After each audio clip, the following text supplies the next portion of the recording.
Each and every department and wing was corrupted due to moral corruption or due to financial corruption.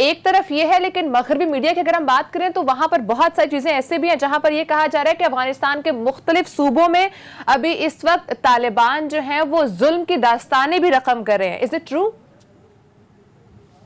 ماریا، جتنے منہ ہوں گے اتنی باتیں ہوں گی، اور پھر جتنے ایجنڈا ہوں گے اتنے منہ ہوں گے. میں اس طرح اس کو کلیریفائی کر سکتی ہوں، کیونکہ آپ کا کیا خیال ہے کہ آپ کے ایک دشمن ملک نے اس یہاں پر 20 سال کی انویسٹمنٹ کی ہے. کبھی اس نے ڈیم بنائے، کبھی پارلیمنٹ بنائی، کبھی ہاسپٹل بنایا، کبھی اسکول بنایا، اور آج وہ کہاں ہیں؟ اگر ان کو ڈیولپمنٹ کا اتنا ہی ٹینشن تھا تو آج وہ کیوں چھوڑ کر چلے گئے سارا کچھ؟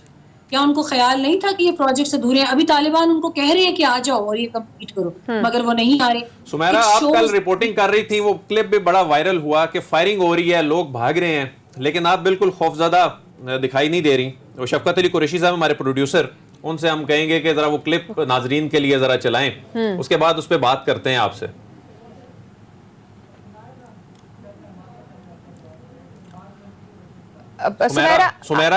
سمیرا کل جو رپورٹنگ کر رہی تھی انڈس نیوز کے لیے، تو فوٹیج نیچے چل رہی ہے، آپ دیکھ بھی سکتے ہیں، وہ دیکھ سکتے ہیں. اور اگر ہو سکے تو شفقت علی قریشی صاحب ہمارے پروڈیوسر ہیں، اس کی ذرا ساؤنڈ بھی ذرا آڈیو بھی اگر چلا دے تو. آپ کو گولیوں کی آواز سننے کا بالکل گولیوں کی آواز آ رہی ہے سمیرا پیچھے، اور آپ بہت مطمئن کھڑی ہیں، رپورٹنگ کر رہی ہیں. یہ بتائیے، یہ منظر کیا تھا؟ یہ کہاں پر کھڑی ہیں؟ یہ فائرنگ کی کیا صورتحال ہے؟ یہ کیا ابھی بھی ہو رہی ہے؟ یہ ایئرپورٹ کے اطراف میں جو بھگدڑ ہے، فائرنگ ہے، کئی لوگ جو ہیں اپنی جانوں سے ہاتھ دھو بیٹھے ہیں، یہ کس صورتحال میں آپ رپورٹنگ کر رہی تھی؟ عدیل، یہ ایسٹرن گیٹ ہے کابل ایئرپورٹ کا، جو کہ ملٹری گارڈڈ ہے. ایک سیویلینز کے لیے ہے، ویسٹرن ہے، اور ایک ملٹری گارڈڈ ہے جہاں سے American NATO forces, American forces, British اور یہ جتنی فورسز تھی، ان کی یہاں سے سپلائی لائن ایک مینٹین کی جاتی تھی. وہاں پر لوگ جمع ہوئے ہوئے تھے. تو آئی وانٹڈ ٹو سی کہ یہاں پر ان کو کس قسم کا ماحول کیا ہے، یہاں پر ان کے ساتھ کیا سلوک ہے. اور کیونکہ جب میں پہنچی تھی تو ایک دن پہلے ہی جو آؤٹ سیکورٹی ہے امریکہ کی ریکویسٹ پر اور فورن فورسز کی ریکویسٹ پر، وہ طالبان کی 313 بدری یونٹ جو ہے اس کے حوالے کی گئی تھی. تو اس کے جوان ڈپلائڈ تھے، اور وہ مسلسل لوگوں کو ریکویسٹ کر رہے تھے کہ آپ کی خواتین جو ہیں، بچے ہیں، وہ بہت ونریبل حالت میں فٹ پاتھوں پر بیٹھے ہیں، آپ لوگ گھروں کو جائیں. تو جن کو امریکنز ای میل کر کے اور فونز کر کے اطلاع دے کر بلا رہے ہیں، صرف وہ لوگ آئیں تاکہ وہ اگر وہ ڈیزرونگ ہے تو وہ جا سکے. لیکن ایک بڑی تعداد یہاں پہ جن کے پاس ڈاکیومنٹس نہیں ہیں. اور ایک اور صورتحال بھی اس میں یہ تھی کہ جس کے پاس ایک ای میل آئی اسٹیٹ ڈپارٹمنٹ سے، اس نے اس کے چھاپے لگا کے 10-12 اور پرنٹ نکال کے اپنے چچا، ماموں، تایا، کزن سب کو بانٹ دیے، اور وہ سب آ گئے ایک ایک پرنٹ آؤٹ لے کے. تو سچویشن واز ورسننگ. اور پھر اس میں یہاں 15,000 امریکی شہری جو ہیں ابھی بھی بتایا جا رہا ہے کہ موجود ہیں، 50 سے 60,000 افغان معاونین ہیں جن کو نکالنا ہے. تو یہ تو تاریخ کا سب سے بڑا فضائی ریلیف آپریشن تو ہے ہی ہے، ریسکیو آپریشن تو ہے ہی ہے، لیکن یہ تو معاملہ بھی لمبا چلے گا. یہ تو 50 سے 60,000 لوگ ہیں جن کو ریسکیو کر کے یہاں سے نکالا جانا ہے.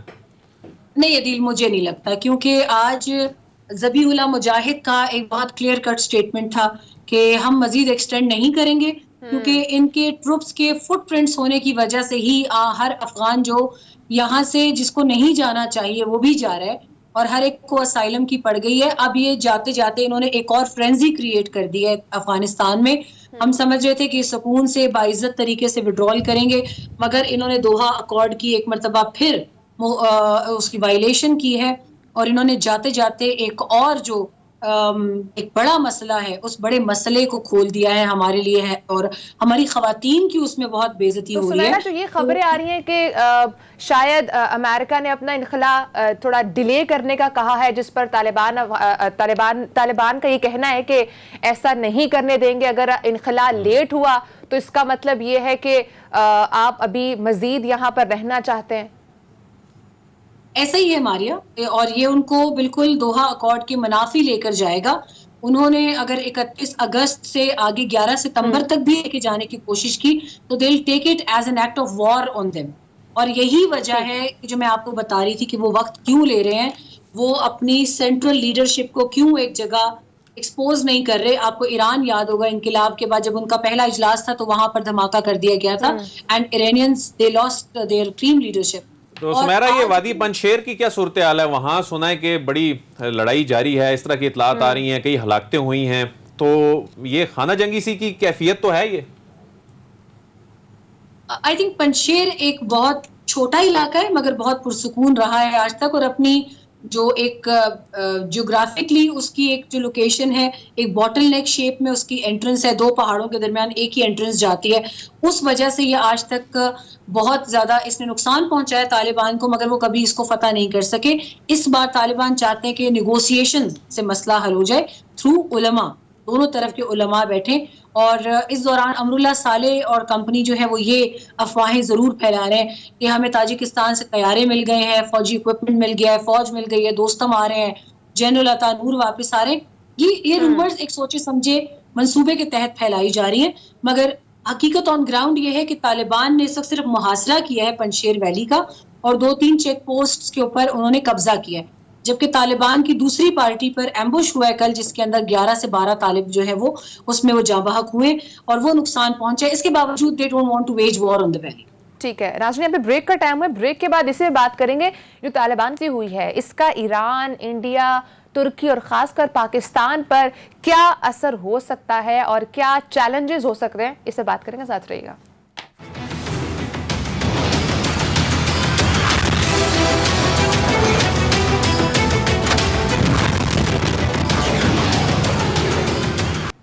ویلکم بیک ناظرین. عدیل، جہاں پر ایک طرف افغانستان سچویشن چل رہی ہے، پاکستان پر تو اس کے اثرات ہیں ہی ہیں. اگر افغانستان میں امن ہوگا تو ہی پاکستان میں امن آئے گا، ایک دوسرے سے امن ان کا جڑا ہے. لیکن یہاں پر جو سب سے میجر رول پلے کر رہا ہے وہ ہے انڈیا. تو میں چاہوں گی کہ اس وقت اگر طالبان کی واپسی کے بعد انڈیا کے کیا مزید چیلنجز ہو سکتے ہیں، بیکاز اس وقت 3 جو ابھی کنٹریز میٹر کری ہیں، ایران، امریکہ اور انڈیا. اس میں اگر امریکہ کے تعلقات کی بات کریں ایران سے، بہت خراب نظر آ رہا ہے، جس کا ایفیکٹ انڈیا کے تعلقات پر بھی ہو سکتا ہے. تو یہ تمام جو چیزیں آپس میں لنکڈ ہیں، میں چاہوں گی ان کو تھوڑا سا آپ کلیریفائی کریں. دیکھیں، پہلے تو جو بھارت کی مایوسی ہے اس پہ بات کر لیتے ہیں نا. وہاں پر جو اسٹرکچر ٹریننگ کیمپ بنے گئے تھے، وہاں پر جو فنڈنگ ہو رہی تھی، تربیت دی جا رہی تھی، این ڈی ایس کے ساتھ مل کے پاکستان کے خلاف سرزمین استعمال کی جا رہی تھی، اس میں بھارت اس وقت بہت مایوس ہے. اور بھارت کو ابھی دیکھیں نا، ریسنٹلی گلبدین حکمت یار کی جانب سے بھی الٹیمیٹم دیا گیا ہے کہ وہ افغان سرزمین کے استعمال سے باز رہے. اس کے علاوہ جو 150 جو شہری اغوا ہونے پر اس نے بھارت نے ایک الزام لگایا تھا، اس کا بھانڈا بھی پھوٹ گیا. تو اب اس بات کا خارج از امکان قرار نہیں دیا جا سکتا کہ جو سپوائلرز ہیں یہ ابھی بھی موجود ہیں، اور بھارت جیسے ممالک ہی وہاں پر یہ کردار ادا کر سکتے ہیں. جو چھوٹے خاص طور پہ وہاں پہ گروپس ہیں، ان کو پیسہ لگ سکتا ہے کہ وہاں پر خانہ جنگی کی صورتحال پیدا کی جائے، پاکستان کے خلاف سرزمین استعمال کی جائے. تو بھارت ابھی تک تو مایوس ہے، اور میرا خیال ہے اس کوشش میں ضرور ہے کہ یہ جو اسٹیبلٹی کی صورتحال بن رہی ہے اس کو کسی طریقے سے خراب کیا جائے، اور فنڈنگ جو ہے وہ ہو سکتی ہے اس کی جانب سے. ٹھیک ہے سمیرا، میں آپ کو جانب پاؤں گے، اس وقت اگر میں بات کروں انڈین فیکٹر کی، تو امریکہ کے ساتھ ایران کے تعلقات اچھے نہیں ہیں. تو کیا یہ بات انڈیا کے لیے باعث تشویش ہو سکتی ہے، اگر خاص کر طالبان کی حکومت کو ایکسیپٹنس کی اگر اس کی بات آتی ہے تو؟ Maria, as a matter of fact اس وقت بہت سارے ممالک آپس میں بیک ڈور ڈپلومیسی کے ذریعے یہ طے کر چکے ہیں کہ جتنی جلدی طالبان کی گورنمنٹ آتی ہے، کیونکہ nobody is ready to invest more in a pit that is not leading towards anywhere. اب وہ صرف یہ چاہتے ہیں کہ یہاں پہ جو بھی ایمرج ہونا ہے ہو جائے، تاکہ ہم اس کو ماننا ہے نہیں ماننا ہم اس کا فیصلہ کریں. چین ہے، روس ہے، پاکستان ہے، UN ایجنسیز ہیں، برطانیہ ہے، امریکہ ہے. جب یہ 5 بڑی طاقتیں، پھر جرمنی وغیرہ تو مطلب وہ تو منہ دیکھتے ہیں نا امریکہ کا یا برطانیہ کا کہ انہوں نے کدھر جانا ہے، پھر اس کے ساتھ ساتھ وہ لگ جاتے ہیں ان کے ساتھ. وہ شامل باجا ٹائپ ان کی ایک کیفیت ہوتی ہے ان کا. اب یہ جب ایک مرتبہ اعلان کر دیں گے، اپنی پولیٹیکل اسٹیبلٹی لے آتے ہیں انٹو دی کیپٹل، تو پھر you would see that they will be falling like house of cards. اور پھر وہ ٹرکل ڈاؤن ایفیکٹ کے ذریعے تمام تر ممالک کے ساتھ. لیکن ابھی بات یہ ہے کہ آپ دیکھیں، کبھی عورتوں کے حقوق میں الجھا رہے ہیں، کبھی ان کو جھنڈا کون سا ہونا چاہیے اس میں الجھا رہے ہیں, کبھی پرووکیٹو سٹیٹمنٹس دیے جا رہے ہیں طالبان کو آ کے. وہ کابل کی سڑکوں پر بھی خواتین کبھی جوتے پھینکتی ہیں, کچھ خاص ایک گروہ کی خواتین ہیں, کبھی تھوک کے چلی جاتی ہیں ان پہ, کبھی گالیاں دیتی ہیں, پھر وہ فلم کر رہی ہوتی ہیں. لائک ابھی ہم we are sitting on it's a pile of ammunition. یہ ایک ایسا ابھی بھی سلسلہ ہے, میں بار بار یہ کہتی ہوں, جلد بازی دنیا کے کہنے میں آگے وہ جلد بازی نہیں کر رہے, وہ اتنے ذہین ہو چکے ہیں. وہ پہلے اپنے معاملات سکون سے نمٹا رہے ہیں. وزارتیں انہوں نے پرانے لوگوں کے حوالے کی ہیں کہ آئیں چلائیں, اور پیسہ ہمیں جتنی بھی تجارتی راہداریاں ہیں دوسرے ممالک کے ساتھ, آپ دیکھیں 900 ٹرک کبھی بھی چمن سپین بولدک سے آتا جاتا ہے, تورخم کھلا ہے. اسی طرح ان کی تاجکستان کے ساتھ, ایران کے ساتھ, ترکمانستان, ازبکستان کے ساتھ راستے کھلے ہیں. ہمارے لیے ایک سچویشن کریٹ کرنے کی کوشش کی جائے گی بدخشان میں. بدخشاں میں ہمیں اور چائنا کو ایک تھریٹ دیا جائے گا آئیسس کے فٹ پرنٹس کے ذریعے. رومرز یہ پھیلائے جا رہے ہیں کہ طالبان کے اپنے کچھ فریکشنز ایسے ہیں جو آئیسس کو سپورٹ کرتے ہیں, اور وہ ان کو لے کے جائیں گے upwards towards Nuristan and Badakhshan, تاکہ چین اور پاکستان کو بیک وقت ایک ٹینشن کے ماحول میں رکھا جائے. بٹ ابھی جو طالبان کی جانب سے ایک کمیٹی کا وہ کانسٹیٹیوٹ ہوئی ہے, اس نے ایک بڑا کلیئر میسج دیا ہے کہ ایک تو میٹر بیچ میں سے نکالا جا رہا ہے کہ پاکستان کے ساتھ حالات خراب کیے جائیں گے یا چین کے ساتھ کیے جائیں گے, یا قطر بیچ میں میڈیٹر ہے بہت بڑا. اور یہ جو آج اتنا سارا ایک میس جو سمٹ سکا ہے, وہ قطر کی اس کے اندر بہت بڑی کنٹریبیوشن ہے. اسی طرح آنے والے وقت میں آپ دیکھیں گے, they are just waiting for the final nod کہ پولیٹیکل نوڈ کیا آتا ہے فرام کابل. تو سمیرا, یہاں پر جو امریکہ کے سابق صدر ہیں ڈونلڈ ٹرمپ, ان کی یہ سٹیٹمنٹ کتنی اہمیت کے حامل ہے, جو وہ کہتے ہیں کہ ہم نے اس وقت افغانستان سے وڈرال نہیں کیا ہے, ہم نے سرنڈر کیا, اور یہ بدترین شکست ہے جو ہم نے آج تک کبھی نہیں دیکھی ہے. وہ ایک طرح سے ٹھیک کہہ رہے ہیں ماریا, دیکھیں پورا وقت تھا ان کے پاس. اب یہ اس وقت ان کے پاس فگر تھا, آئی تھنک عدیل کو بھی یاد ہوگا, شروع میں ہمارے پاس جو امریکنز وڈرال کے ایک فگر دیا کرتے تھے لیس دین 10,000, بلکہ جو پہلی سٹیٹمنٹ مجھے یاد ہے سیکریٹری بلنکن کی, وہ تھی صرف آرمڈ فورسز کے حوالے سے کہ ہمارے 2500 فوجی جوان ہیں امریکہ کے, اور وہ ہم لے کر جائیں گے. 2500 سے پھر 3000 ہوئے, پھر سارے نکل گئے وڈرال میں, اکوپمنٹ چلا گیا. اس کے بعد ہم دیکھتے ہیں 6000 اور آ جاتے ہیں. ابھی اس وقت موجودہ تعداد 5800 ہے کابل ایئرپورٹ کے اوپر امریکی فوجیوں کی. پھر اب جلتی پر تیل کا کام ایک اور ہو گیا ہے. آج برٹش آرمڈ فورسز کے جو منسٹر ہیں انہوں نے بیان دے دیا ہے کہ امریکی جب چلے جائیں گے ہم نے بھی اپنا ایویکویشن آپریشن ختم کر دینا, ہم میں ہمت نہیں ہے یہ سب کچھ برداشت کرنے کی. تو یہ ایک اور میس کریٹ ہوگا. یہ ویسے کتنی عجیب بات ہے کہ پورے کابل میں صورتحال اتنی خراب نہیں ہے جتنی امریکہ کے زیر انتظام اس ایئرپورٹ پر ہے. ایگزیکٹلی, آپ بالکل ٹھیک کہہ رہے ہیں. یہ 3 دن سے میں جا رہی ہوں اور میں یہی دیکھ رہی ہوں, کیونکہ اس میں اتنا ایک ہیومینیٹیرین وائز اتنا کوئی دلخراش مناظر ہیں کہ بچے بیٹھے ہیں, بوڑھے بیٹھے ہیں. بس ہر ایک کو یہ توقع ہے, ہر ایک نے ہاتھ میں کاغذ اٹھائے ہوئے ہیں کہ ہمیں امریکہ لے جائے. For what? لائک اب یہاں پہ آج بھی میں نے ایک انٹرویو کیا, ایک سینئر سٹیزن تھے کابل میں, کوچا گلفروشی میں, شہر نو کا ایک بہت مصروف بازار ہے, اور انہوں نے کہا وہ ایک بہت خوبصورت مصوری کی دکان ہے ان کی, اس میں وہ ہینڈ پینٹڈ فریمز بیچتے ہیں. انہوں نے کہا کہ یہ بے عزتی ہے میرے لیے کہ میں اپنی 50 سال کی دکان چھوڑ کر صرف یہ سوچ کے چلا جاؤں کہ مجھے امریکہ کی صاف ستھری گلیوں میں پھرنے کا موقع ملے گا. تو majority will get to know کہ وہ ایک ہیوملیشن کی طرف جا رہے ہیں اپنا ملک چھوڑ کر. لیکن ابھی اکارڈنگ ٹو میجورٹی جو کابل کے پرانے رہائشی ہیں وہ بھی تھک چکے ہیں. وہ کہتے ہیں کہ let them handle with their humiliation, it's their own choice. تو سمیرا, یہ تاثر کیوں دیا جا رہا ہے انٹرنیشنل میڈیا کی جانب سے کہ اس وقت جو لوگ جانا چاہ رہے ہیں امریکہ یا افغانستان چھوڑ کر کسی بھی دوسری کنٹری میں جانا چاہ رہے ہیں, تو یہ اس وجہ سے جانا چاہ رہے ہیں کہ جو طالبان کا ظلم ہے وہ مزید اور برداشت نہیں کر سکتے؟ یہ تاثر کیوں دیا جا رہا ہے؟ سب سے پہلے تو ان سے یہ پوچھا جائے کہ ذرا بتا دیں کہ آپ پر کیا ظلم ہوا ہے. کابل تو انہوں نے آنا ہی نہیں تھا اندر. طالبان کے ترجمان ذبیح اللہ بھی کہتے ہیں کہ ہم نے تو آنا ہی نہیں تھا شہر کے اندر. ہمیں تو اچانک پتہ چلا جب ہم آؤٹ سکرٹس کے اندر وردگ میں, پروان میں, پغمان میں, آگے پیچھے جتنے لوگر میں جب ہم یہاں پر پہنچے ہیں تو ہمیں بتایا گیا کہ جی کابل میں امنیتی فورسز جو ہیں, امنیتی زواکان کہتے ہیں ان کو, کہ وہ چلی گئی ہیں اپنی جگہ چھوڑ کے. بینکس ان اٹینڈڈ چھوڑ دیے گئے ہیں, منسٹریز ان اٹینڈڈ چھوڑ دیے ہیں, security guard, security forces, police, they have gone somewhere, vanished.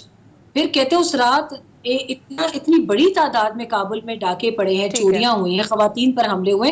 we were told by our leaders now enter Kabul city and take control تاکہ خواتین کی عزتیں خطرے میں نہ ہوں. سمیرا, ویسے جو ختم ہونے والی افغان حکومت ہے اس دور میں بھی آپ افغانستان گئی تھیں, اور اب جب طالبان کا دور ہے ابھی بھی آپ کابل میں موجود ہیں, کتنا فرق دیکھ رہی ہیں ان دونوں ادوار میں؟ عدیل کافی فرق ہے. لوگ یہ تو مانتے ہیں ایٹ لیسٹ, گو کہ ابھی کیمرہ پر نہیں مانتے کیونکہ خطرات, وہ خوف و خطر میں ہے, ظاہر انسان ہے, ایک فیئر ہے ان کو, we can't blame them for that. لیکن وہ کہتے ہیں خود کہ ہم سے ایک سپاہی رشوت مانگتا تھا یا آتے جاتے بچیوں کو چھیڑا جاتا تھا فورسز کی جانب سے, کوئی ان سے پوچھنے والا نہیں تھا. ان کی گاڑی کے پیچھے, یہ تو ہم ہے نا, مطلب پاکستان میں ریاست کو کوئی بھی اٹھا کے گالی دے دیتا ہے, لیکن افغانستان میں اٹ واز لٹرلی بینڈ. آپ فورسز کی گاڑی کے پیچھے 20-30 میٹر تک بھی جا نہیں سکتے تھے, وہ گن تان لیتے تھے آپ پہ. And I have seen those things, I have witnessed those, I have experienced those. یہ 4 جہاں چیک پوسٹ تھی, اب وہاں ایک چیک پوسٹ ہے. وہ آپ کو ہیوملیٹ نہیں کرتے, وہ بدتمیزی سے بات نہیں کرتے. تو یعنی آپ کا دور جو ہے اس کو زیادہ پرامن دیکھ رہی ہیں, زیادہ محفوظ دیکھ رہی ہیں, اور آپ زیادہ وہاں پر سیکیور فیل کر رہی ہیں. یہ میں اس میں کوئی کلیم نہیں کروں گی. I would ask you to check all اس میں اسٹیٹسٹکس کہ پچھلے 7 دنوں میں جب سے they have taken over the city, اس میں کرائم ریٹ کہاں پر ہے, پہلے کہاں پر تھا. ٹھیک ہے سمیرا, اپنا بہت سارا وہاں پر خیال رکھے گا. ناظرین, بریک کا ٹائم ہوا ہے, بریک کے بعد ناظرین ہم گے آج ایک اہم کیس ہوا ہے, ایک تاریخی کیس کی سماعت میں بہت اہم ڈیولپمنٹس ہوئی ہیں. وہ کیا ہوئی ہیں, انسائٹ آپ ساتھ شیئر کریں گے, ساتھ ہی رہیے گا.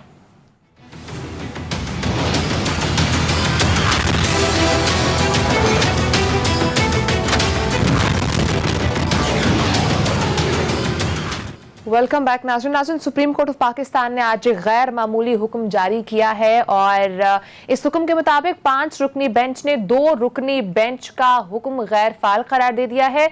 جسٹس قاضی فائز عیسیٰ اور جسٹس جمال خان مندوخیل پر مشتمل بینچ پر عمل درآمد روک دیا گیا ہے, اور عدالت اب یہ طے کرے گی کہ سو موٹو کیس کس طریقے سے لیا جا سکتا ہے. عدیل, پہلے تو یہ بتائے گا کہ آج کی جو ڈیولپمنٹ رہی ہے, یہ کیا ڈیولپمنٹ رہی ہے اور اس کا بیک گراؤنڈ کیا ہے؟ دیکھیں, یہ معاملہ تو 20 اگست سے شروع ہوا جب جسٹس قاضی فائز عیسیٰ اور جسٹس جو جمال خان مندوخیل ہیں یہ کیس کی سماعت کر رہے تھے, تو صحافیوں کی جانب سے ایک پٹیشن عدالت میں پیش کی گئی. عام طور پہ ایسا ہوتا نہیں ہے, اور وہ پٹیشن ٹیک اپ ہو گئی, اسے سو موٹو جورسڈکشن میں تبدیل کر دیا گیا. اس کے بعد جسٹس قاضی فائز عیسیٰ صاحب نے جو آرڈر لکھوایا تھا اس میں یہ کہا تھا کہ یہ معاملہ 26 تاریخ کو اسی بینچ کے سامنے لگایا جائے. اور عام طور پہ یہ ہوتا ہے کہ جب کوئی سو موٹو لیتا ہے یہ معاملہ چیف جسٹس آف پاکستان کو بھیجا جاتا ہے, لیکن انہوں نے کہا کہ یہ اسی بینچ کے سامنے لگایا جائے, اور اسی بینچ کے سامنے ہی یہ رپورٹ پیش کی جائے مختلف اداروں کی. تو جس پر 21 تاریخ کو جسٹس عمر عطا بندیال صاحب نے نوٹس لیا, اور انہوں نے 5 رکنی بینچ تشکیل دیا, اور 5 رکنی بینچ نے آج پھر اس کو ہیلڈ ان ابینس قرار دے دیا. ٹھیک. اچھا عادل, مجھے یہ بتائے گا کہ جو طریقہ کار ہے سو موٹو لینے کا وہ ایگزیکٹلی کیا ہے, اور پاسٹ میں اس کو کس طرح سے ٹیک اپ کیا جاتا رہا ہے؟ دیکھیں, سو موٹو جو جورسڈکشن ہے وہ ہوتا یہ ہے کہ جب کوئی جو جج صاحب ہیں وہ یہ سمجھیں کہ یہ عوامی مفاد کا معاملہ ہے, اور اس میں جو آئین کے آرٹیکل 184(3) کے تحت یہ جورسڈکشن میں آتا ہے, تو اس میں چیف جسٹس آف پاکستان کو یہ ریفر کیا جاتا ہے. پھر چیف جسٹس آف پاکستان اس پہ بینچ تشکیل دیتے ہیں. چیف جسٹس آف پاکستان یا خود وہ معاملہ اپنے پاس لگا سکتے ہیں. لیکن اس کیس میں یہ ہوا کہ جو جورسڈکشن انووک ہوئی ہے اس میں جو ایک رائج پروسیجر ہے اس کو اڈاپٹ نہیں کیا گیا. اس پہ بینچ کے کنسرن تھے. اس میں آج پاکستان جو اس میں سپریم کورٹ بار ایسوسیشن کے جو لطیف افریدی ہیں صدر, وہ پیش ہوئے. ان کی جانب سے یہ کہا گیا کہ آپ سو موٹو کا جو پاورز ہیں اس کا جائزہ لینے کے لیے بیٹھے ہیں. تو بینچ نے کہا کہ ہم سو موٹو کی پاورز کا جائزہ نہیں لے رہے, بلکہ ہم اس کے جو مینر ہے, جس انداز میں یہ لیا گیا ہے, اس کو دیکھ رہے ہیں. اور ایسا پہلی مرتبہ ہوا ہے کہ ایک درخواست عدالت میں آئی ہے اور اسے اس انداز میں ٹیک اپ کر لیا گیا ہے. یہ وہ کنسرن تھا جو عدالت کا تھا. ٹھیک ہے. تو عدیل, ویسے پاسٹ میں جو مینر رہے ہیں اس میں سے کوئی ایک مثال جو آپ دے دیں, اور آگے آپ اس کو کس طریقے سے ہینڈل کرنے کی کوشش کی جا رہی ہے, کس طریقے سے ہم اس کو آگے پروسیڈ کر سکتے ہیں؟ دیکھیں ماضی میں تو یہ ہوتا تھا کہ جسٹس افتخار محمد چودھری کے دور میں اتنے سو موٹو لیے جاتے تھے، جسٹس عاقب نثار صاحب کے دور میں سو موٹو لیے جاتے تھے. اس میں یہ ہوتا تھا کہ جو پروسیڈنگ چل رہی ہوتی تھی اور اس میں جو جج صاحب اگر دیکھتے تھے کہ عوامی مفاد کا معاملہ ہے تو چیف جسٹس آف پاکستان جو پرسیپشن ہے، تاثر ہے، کیونکہ یہ کہیں لکھا نہیں ہے کہ چیف جسٹس صاحب نہیں لینا ہے یا کوئی دوسرے جج صاحب نہیں لے سکتے، کوئی اور جج بھی لے سکتے ہیں. تو ایک رائج پریکٹس یہ ہے کہ جو چیف جسٹس آف پاکستان کے پاس ہی اختیار ہے، عام طور پہ تاثر یہ تھا. لیکن یہ پہلی مرتبہ یہ طے ہونے جا رہا ہے، پہلی مرتبہ یہ طے ہونے جا رہا ہے کہ سو موٹو کون لے گا، کس انداز میں لیا جائے گا، وہ پروسیجر کیا ہے، وہ یہ بینچ طے کرے گا. اور اس پہ پاکستان بار کونسل، اس میں جو سپریم کورٹ بار، اس میں اٹارنی جنرل، ان سے پرسوں تک کے لیے اس پہ معاونت طلب کی گئی ہے، ان سے جواب مانگا گیا ہے کہ آ کے عدالت کی رہنمائی کریں.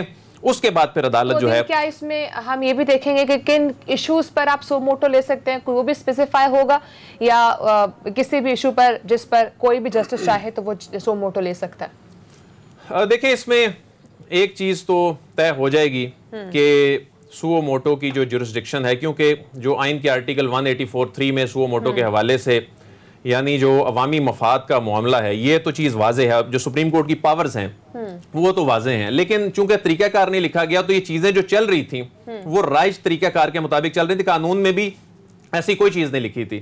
تو آج عدالت میں اس جو یہ کنسرن بھی سامنے آیا کہ شاید ججز میں کوئی ڈویژن ہے، کوئی اختلاف پایا جاتا ہے. تو اس پہ جج صاحبان نے کہا کہ کوئی ڈویژن نہیں ہے، کوئی اختلاف نہیں پایا جاتا، اور یہ ڈفرنس آف اوپینین ہو سکتا ہے لیکن اختلاف کوئی نہیں ہے. لیکن ہم نے یہ دیکھنا ہے کہ جو جسٹس قاضی فائز عیسیٰ صاحب نے اور جسٹس منتو خیل صاحب نے جو سو موٹو لیا ہے، کیا یہ اس کو انووک کیا گیا ہے، کیا یہ طریقہ کار درست تھا؟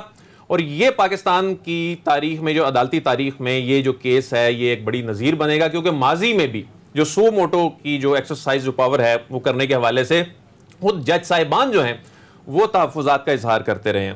جس طرح کہ جب جسٹس آصف زید کھوسہ صاحب آئے، انہوں نے جسٹس ثاقب نثار صاحب کے دور میں لیے گئے جو سو موٹو نوٹسز تھے، اس پہ انہوں نے ان پہ ایک قسم کا کرٹیسزم دبے لفظوں میں کیا کہ جو سو موٹو جورسڈکشن ہے اس کو اس طرح ایکسرسائز نہیں ہونا چاہیے. تو یہ اب ایک نظیر طے ہونے جا رہی ہے پاکستان کی عدالتی تاریخ میں.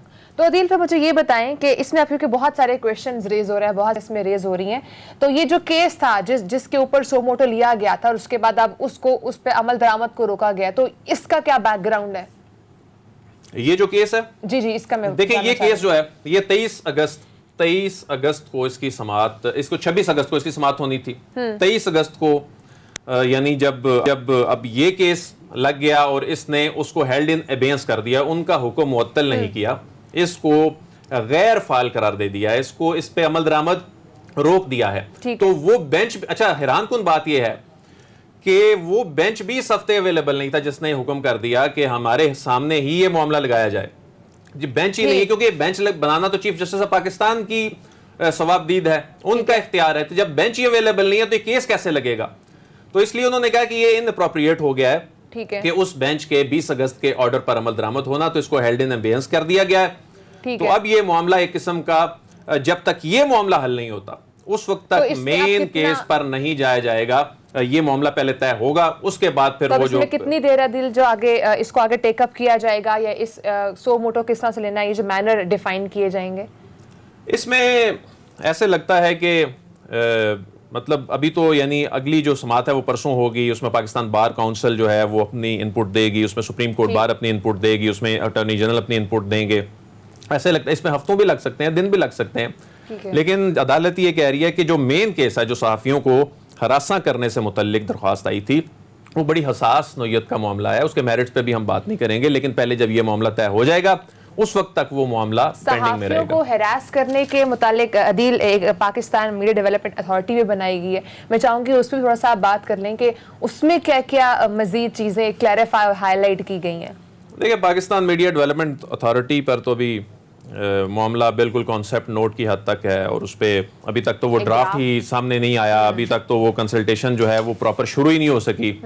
اس میں حکومت کا جو مین فوکس ہے وہ صحافیوں کی پروٹیکشن بھی ہے. جو صحافی کہہ رہے ہیں نا کہ یہ شاید لوگوں کی آواز دبانے کے لیے شاید کوئی ایسا کوئی اتھارٹی بنائی جا رہی ہے، لیکن دیکھیں یہ تو ایک یونیفائڈ لا ہے، یونیفائڈ لا بنے گا کیونکہ تقاضے بدل چکے ہیں، ایک چھتری تلے اب تمام چیزوں کو لانے کی ضرورت ہے. فلو آف انفارمیشن جو ہے وہ اس کے ڈائنامکس یہ ہیں کہ اب جو اخبار ہے اس کو الگ باڈی ڈیل کر رہی ہے، جو ٹی وی ہے اس کو پیمرا ڈیل کر رہی ہے، جو ڈیجیٹل میڈیا اس کو پی ٹی اے ڈیل کر رہی ہے، اور کسی کو یہ سمجھیں کہ کوآرڈینیشن آپس میں نہیں ہے. کوآرڈینیشن نہ ہونے کی وجہ سے قانون کی امپلیمنٹیشن نہیں ہے. تو پاکستان میڈیا ڈیولپمنٹ اتھارٹی کا جو بل ہے اس پہ ہم ویسے تفصیلاً کسی پروگرام میں بات کریں گے، لیکن یہ وقت کی ضرورت ہے اور حکومت کو بھی چاہیے کہ وہ چھپائے نہ، اس کے کانٹینٹس لوگوں سے شیئر کرے. ٹھیک ہے. اور ایک چیز یہ بھی کلیئر کیجیے گا کہ یہ جو بل جس کی آپ بات کر رہے ہیں اس کے اندر بیسیکلی ہے فار جرنلسٹ جو ان کو ڈیفیم کرنے کی کوشش کی جاتی ہے یا جس طرح کے ایشوز وہ فیس کرتے ہیں ان اے فیلڈ، یہ اس کو پروٹیکٹ کرنے کے لیے یہ ایک بل بنایا جا رہا ہے. سیکیورٹی بیسیکلی پرووائڈ کی جا رہی ہے. نہیں دیکھیں، صحافیوں کی جو معاشی جو پروٹیکشن ہے اس میں ایک بڑا فیچر وہ ہے جس کو حکومت کلیم کر رہی ہے، جس کو فواد چودھری صاحب بھی جو ہیں وہ کلیم کر رہے ہیں کہ یہ صحافیوں کی مطلب اس میں فیک نیوز، اس میں جو ڈیفیمیشن کے حوالے سے، اس میں جو پورا جو سٹرکچر ہے اوورال وہ تبدیل ہے ہو جائے گا کہ کس طرح اتھارٹی کام کرے گی. تمام جو اتھارٹیز ہیں وہ ایک اتھارٹی میں ضم ہو جائیں گی، لیکن جو صحافیوں کی جو پروٹیکشن ہے وہ معاشی پروٹیکشن کے حوالے سے خاص طور پہ اس میں جو ہے حکومت وہ کام کر رہی ہے. بیکاز جرنلسٹ بہت اسے کویشچنز بھی ریز کرتے ہیں کہ اس وقت جو میڈیا کی اکانومی وہ بہت ڈاؤن ہے، تو اس حوالے سے بل جو ہے وہ پاس کیے جا رہے ہیں. ناظرین ٹائم ختم ہو چکا ہے، ان شاء اللہ سے کل بات ہوگی. اپنا خیال رکھیے گا. اللہ حافظ.